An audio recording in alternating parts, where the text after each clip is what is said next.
सपनों का दिव्य लोक एस्ट्रो ड्रीम्स में आपका बहुत बहुत स्वागत है। जय माता दी, जय गुरुदेव। प्रिय दर्शकों, आज ज्योतिष में जानिए कि यदि आपका भाग्य कमज़ोर है, भाग्य की रुकावट आपके कर्म को होने नहीं देती या कर्म के फल को प्राप्त ही नहीं होने देती, तो आप कुछ ऐसे उपाय हैं। और आज तो मैं एक बिल्कुल सिंपल सा उपाय बता रही हूँ जिसे करके आप अपने भाग्य को दृढ़ कर सकते हैं। कर्म क्या है, भाग्य क्या है, ये दोनों एक सिक्के के दो पहलू हैं। कर्म से भाग्य का निर्माण होता है और भाग्य से कर्म का निर्माण होता है। आज जो कर्म हम कर रहे हैं वह कल के लिए भाग्य है, और कल का जो भाग्य हम भोगेंगे उससे जो कर्म उत्पन्न होगा वह भविष्य के लिए कर्म का बीज बन जाता है। भविष्य के लिए वह फिर से भाग्य बन जाता है। जब कर्म करते हैं तो भाग्य बनता है, और जब अच्छा कर्म करते हैं तो अच्छा भाग्य बनता है, और अच्छा भाग्य बनता है तो मनुष्य फिर से अच्छा कर्म करने के लिए प्रेरित होता है। भाग्य इंसान का पहले आ जाता है इंसान के जन्म लेने से, और कर्म से जो भाग्य बनता है वह भाग्य इंसान का पीछा इस प्रकार से करता है जिसके लिए शास्त्रों में कहा गया है कि यथा धेनु सहस्त्रेषु वत्सो विन्दति मातरम तथा पूर्वकृतम कर्म कर्तारम अनुगच्छति। अर्थात सहस्त्रों धेनुओं में, सहस्त्रों गायों में माता गाय को उसका बछड़ा ढूंढ लेता है। उसी तरह से पूर्व जन्म के किए हुए कर्म भाग्य बन करके इंसान का, उस कर्ता का पीछा करते हैं और उसके पास पहुंच जाते हैं। जिन भी जातकों का भाग्य कमज़ोर है, क्रूर ग्रहों से दृष्ट है, 6, 8, 12 में बैठा है, अंश बल में कमज़ोर है, उन लोगों को अपने भाग्य को दृढ़ करने के लिए कुछ ना कुछ कर्म अवश्य करना चाहिए। क्योंकि नवम भाव से छठा भाव दशम है, अर्थात नवम भाव कहता है कर्म करो। जो छठा भाव है वह कर्म को दिखा रहा है, और कर्म से नवम भाव चतुर्थ है, अर्थात कर्म करोगे तो भाग्य का सुख आपको प्राप्त होगा।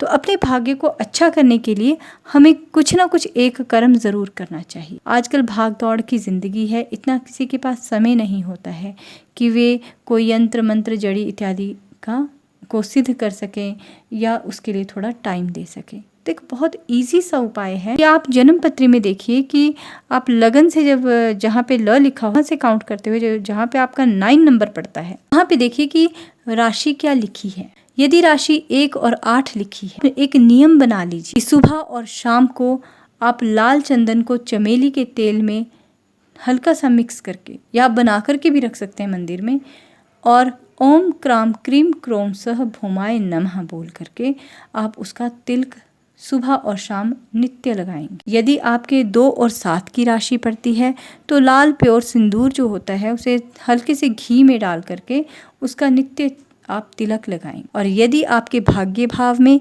3, 6 राशि आती है तो आप सूखा सिंदूर जो होता है उसका तिलक सुबह और शाम ज़रूर लगाएंगे। 4 राशि है तो सफ़ेद चंदन को गंगा जल में घिस करके लगाएं।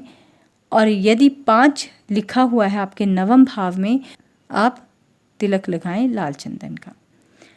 यदि 9 और 11 लिखा है नवम भाव में तो केसर या फिर गौरोचन या फिर हल्दी का आप तिलक अवश्य लगाएं। 10, 11 लिखा है तो काली हल्दी का तिलक लगाएं। काली हल्दी आपको बहुत इजीली अवेलेबल होगी, पंसारी की शॉप में मिल जाती है। तो गंगा जल में घिस करके आप उसे माथे पे उसका तिलक लगाएं। ये इतना सटीक और इतना अच्छा उपाय है, इसके लिए आपको कोई ना ज़्यादा पैसे खर्चने हैं और ना ही ज़्यादा समय लगाना है। बस उस तिलक को लगाते हुए उससे संबंधित देवता के बीज मंत्र का आपने जाप करना है। 1 और 8 राशि यदि नवम में पड़ती है तो मैंने उसके लिए आपको बीज मंत्र बता दिया। 2 और 7 पड़ती है शुम शुक्राय नमः, या फिर आप ओम द्राम द्रीम द्रोम सह शुक्राय नमः का जाप करते हुए तिलक लगाएं। 3, 6 के स्वामी है तो ओम ब्राम ब्रीम ब्रोम सह बुद्धाय नमः का जाप करते हुए तिलक लगाएं। चंद्र का है तो ओम सोम सोमाय नमः बोल करके लगाएं। सिंह राशि आ रही है तो ओम ह्रीम घृणी सूर्याय नमः बोल करके या गायत्री मंत्र पढ़ते हुए तिलक लगाएं। 9, 11 है तो ओम ग्रांग ग्रिंग ग्रोंग सह गुरुवे नमः बोल करके आप तिलक लगाएं।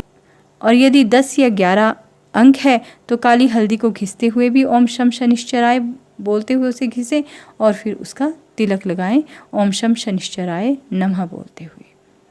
आप नित्य करेंगे, ये नहीं कि एक दिन किया या 45 दिन बोला तो 45 दिन कीजिए। 45 दिन तो लगातार करना चाहिए, लेकिन उसके बाद भी इस तिलक को नित्य लगाना चाहिए, क्योंकि ये कलर थेरेपी है और आज्ञा चक्र में जब ये लगती है तो धीरे धीरे धीरे आपके अंदर एक सात्विक ऊर्जा और उस ग्रह से संबंधित ऊर्जा का पॉजिटिव प्रवाह होने लगता है और जो आपके भाग्य को दृढ़ करने लगती है।